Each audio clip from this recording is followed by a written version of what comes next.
Ademola, thanks a lot for joining us on the show today. Now, let's start off really with the release of the Q3 bond issuance calendar. And for those who missed updates earlier this week, walk us through the market movements we've seen so far. Depressed liquidity levels, that's on one hand, and also minimal trading. Let's talk about that.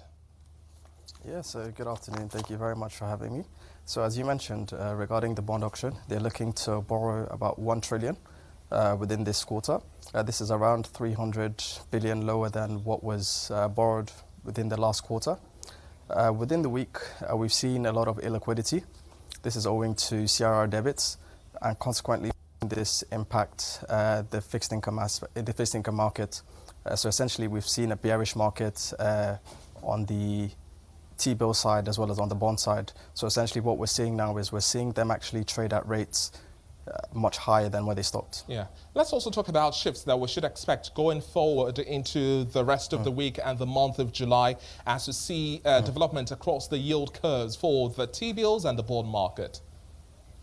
Yeah, so I think I expect rates to stay relatively around the same.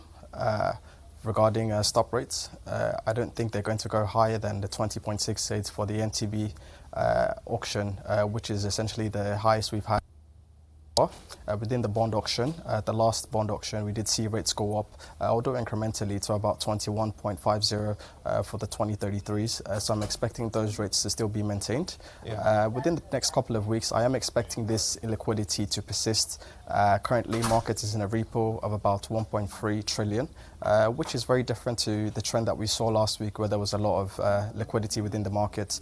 So owing to these two things, I'm expecting to see rates around the same levels regarding stop rates, as you know, the DMO is not looking to borrow at more expensive rates. Yeah, and essentially, as a result of the liquidity within the market, we'll continue to see this bearish undertones for both the T-bills market as well as the bond market. Yes. Now, we also had a whole lot of focus on the breakdown of the capital importation report as well now. And the government has said, well, it's not going to run 4 budgets concurrently at this point in time. But looking at the direction of flows of investment, your take on how things would pan out for the rest of this month, especially on the back of the expectations that would say 100 basis point rate hike come later this month's MPC meeting. Your take on that? So I think, as you mentioned, we await to see what would happen at the MPC meeting towards the end of this month. Essentially, we've seen a lot of demand for government securities this year, which is why we've seen government borrowing quite elevated.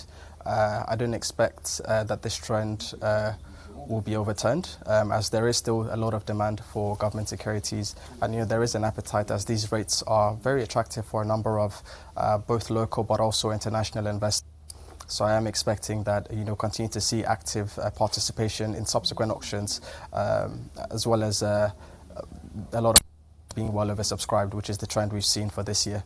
So going into the next couple of months and the next quarters, I am still expecting that we'll still see these rates elevated, as we're still trying to tame inflation, which is rampant, and hopefully we can have these inflation rates at the end of the year, which is what all indications are facing. Yeah, Ademola, I would have to leave the conversation here for now. Do have yourself a lovely weekend. That is Ademola Osuntoki, Treasury Team Lead at Axis Bank.